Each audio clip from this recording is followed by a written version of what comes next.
The Brahmaputra river system. The Brahmaputra river systems में अगर हम डिस्कस करें तो दिया हुआ है कि ब्रह्मपुत्रा भी जो है वो तिब्बत से रिलीज होती है और ख़ास तौर पे वहाँ से मानसरोवर के ईस्ट से। इसके जो सोर्सेज हैं वह भी जो है वो इंडस और सतलज रिवर के नज़दीक से हैं, यानी यह भी नदी जो है वो इंडस रिवर और सतलज रिवर के नज़दीक से निकलती है। यह रिवर हिमालय माउंटेन्स के पैरेलल जो है वो फ्लो करती है और इंडिया में एंट्री करने से पहले नामचा बरवा पर एक यू टर्न शेप फॉर्म करती है और फिर इंडिया में एंट्री करती है। अरुणाचल में इसे जो है वो दिहांग के नाम से जाना जाता है। इस रिवर्स की कुछ ट्रिब्यूटीज भी हैं जिनमें दिहांग है और लोहित है जो इसकी मुख्य ट्रिब्यूटीज हैं। जब यह अरुणाचल से पहले मूव करती है यानी तिब्बत के रीजन्स में जब यह रिवर मूव करती है तो इसमें सैंड और सिल्ट होते हैं, लेकिन वाटर की वॉल्यूम जो है वो बहुत कम होती है। लेकिन इंडिया में आने से इसमें कई सारी ट्रिब्यूटीज मिलती हैं और वाटर का वॉल्यूम बहुत हाई हो जाता है। यह रिवर नॉर्थ ईस्ट इंडिया के रीजन्स में जो है काफ़ी ज़्यादा डेंजरस प्रत्येक साल हो जाती है, क्योंकि बड़े पैमाने पे यह फ्लड लाने का काम करती है, जिससे कई तरह के लॉसेस भी जो है वो देखने को मिलते हैं। इसका असर जो है वो अरुणाचल प्रदेश, आसाम और बांग्लादेश इन क्षेत्रों में जो है वो देखने को मिलता है। नेक्स्ट जो है वो पेनिसुलर रिवर्स है। पेनिसुलर रिवर्स में ज़्यादातर रिवर्स जो है वह आपको वेस्टर्न घाट से रिलीज होती हैं और वेस्टर्न घाट से रिलीज होने के बाद या तो अरबियन सी में या बे ऑफ बंगाल में जाकर इमर्ज करती हैं।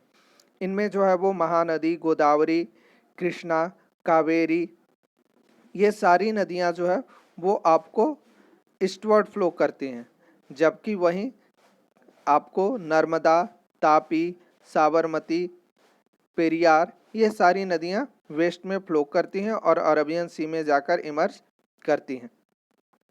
इनमें सबसे पहले पेनिसुलर रिवर्स में नर्मदा रिवर्स के बारे में जानेंगे।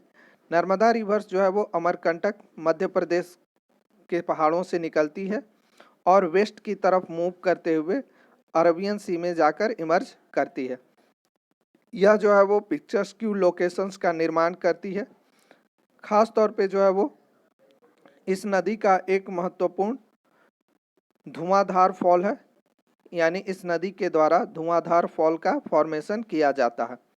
इस नदी के द्वारा डेल्टा का फॉर्मेशन नहीं किया जाता, जबकि सामान्यतः नदियां जो है वो अपने माउथ पे जहां से वो समाप्त होती हैं जाकर ओशियंस में मिलती हैं उससे पहले डेल्टा का फॉर्मेशन करती हैं, लेकिन नर्मदा रिवर नहीं करती है।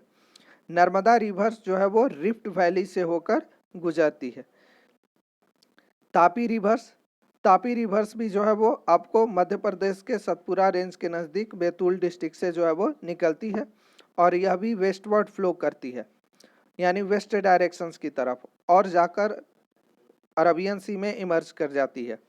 यह रिवर्स जो है वो मध्य प्रदेश, गुजरात और महाराष्ट्र के क्षेत्र में बेसिन्स का काम करती है।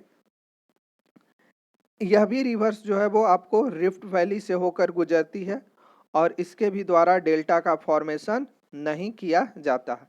वेस्ट डायरेक्शंस में मूव करने वाली जो मुख्य नदियां हैं उसमें नर्मदा, तापी और उसके साथ साथ जो है वो साबरमती, माही, भरतपुजा और पेरियार, ये सारी नदियां जो है वो वेस्ट डायरेक्शंस में फ्लो करती हैं।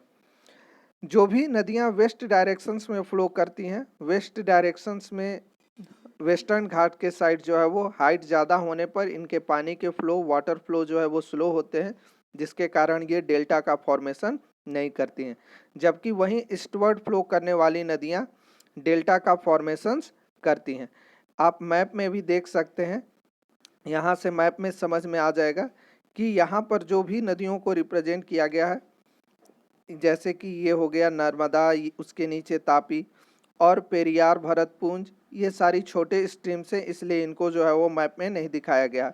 लेकिन ज़्यादातर रिवर्स जो है वो आपको वेस्टर्न घाट से निकलकर बे ऑफ बंगाल में आकर इमर्ज करती हैं। मुख्यतः नर्मदा और तापी जो है वो रिफ्ट वैली से होकर गुजरती हैं और वो डेल्टा का फॉर्मेशन नहीं करती, जबकि ईस्टवर्ड रिवर्स को देखने पर पता चलता है कि वो डेल्टा का फॉर्मेशन करती हैं।